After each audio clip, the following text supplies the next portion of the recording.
Hey there guys, Jimmy from Glassy Gaming here, and I figured it's about time I had a little heart-to-heart, real talk type shit with the competitive people that may or may not watch my channel or may come across my channel in the future. Let me first off saying this, I'm not good at TF2. I'll admit that right now. I'm not good at TF2, and I'm okay with that. You know, I'm not here to be the best TF2 player. I'm here to entertain people and make them laugh. That's what I do. That's what most YouTubers do. We're not here to be good. We're here to make you laugh. So that's usually how it works. So this is mainly in response to a lot of the talk resulting in the pros versus YouTubers thing.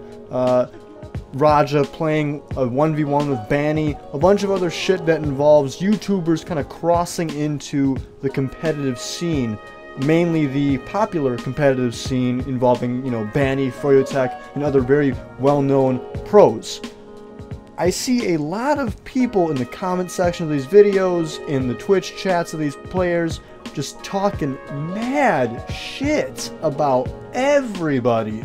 Oh, these YouTubers are shitty. Oh, Uncle Dane's a bad engineer.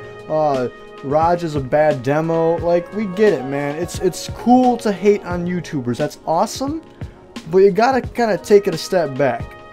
What you don't realize, and this is something that I can tell without even being that involved into competitive TF2, because I'm smart enough to see this shit, alright? You need people. Your competitive scene, while it's not quite dying, it's lacking in people. There's not as many teams and skilled players as there are in other games like Dota and, you know, Counter-Strike. Granted, TF2 wasn't initially made to be a competitive team fighting game. It was mainly made as a fun game for everybody, whereas CSGO was made for literally the competitive purpose. Dota was made for the competitive purpose. But regardless, there is a, you know, very good competitive scene in TF2, but if you guys have this toxic attitude against new people that want to get involved, or say YouTubers that want to get their fans, you know, introduced to competitive gaming, you don't act like that. It doesn't work, dude. All you're doing is just pushing away the fans, you're pushing away the YouTubers themselves, and they're not going to want to, you know, be involved with your shit. And I know you're like, oh, we don't care, we don't need them. You do need them. You do, because eventually Banny's gonna, you know, decide to leave TF2, or some other, you know, pro team is gonna, you know, leave TF2. Eventually, these people that are currently in, you know, the TF2 competitive scene will leave. Either because they're bored, or they can't do it anymore, whatever. But regardless, you know, you're just slowly gonna lose people, and if you're not, you know, adding new people to the list, who's going to be there to play competitive TF2 with you? Nobody. I understand that you don't like noobs. That's fine. I'm a noob. I'm sorry I'm a noob. I don't mean to be a noob.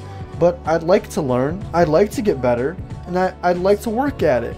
But when you constantly shit talk me and the rest of the YouTubers and the rest of the fans of the YouTubers who want to get into competitive, who want to get better at the game, who want to be a part of that, all you're doing is alienating them and removing them from the potential of being the next big TF2 professional player.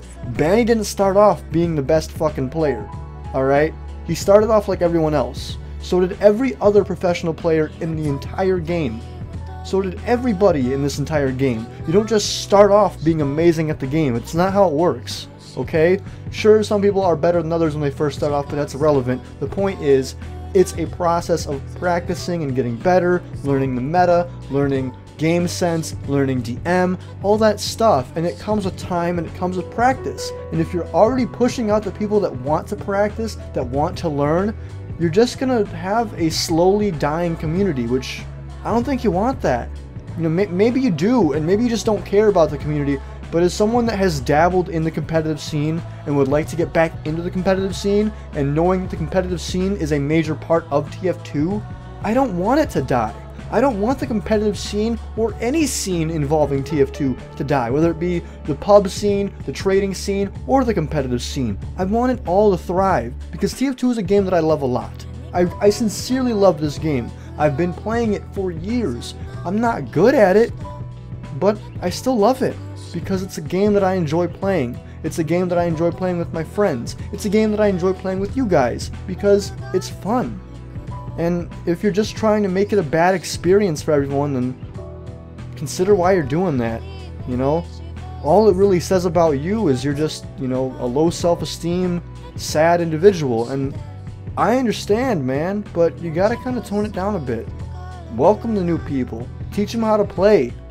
Make it so that when they come into your world, it's a welcoming and fun environment they want to learn about and grow in. Because if you're just pushing all the new players away, you're not going to have anyone to play with. And that's not going to be fun for you. I hope you guys somewhat took something out of this. Again, I'm not good at this game. I'm not claiming to be a good, player. I just want to see all the scenes in TF2 thrive because I love this game. So, hopefully I didn't piss too many people off, but regardless, I love you guys. All of you guys. Thank you for listening and watching. GG. Peace the fuck out.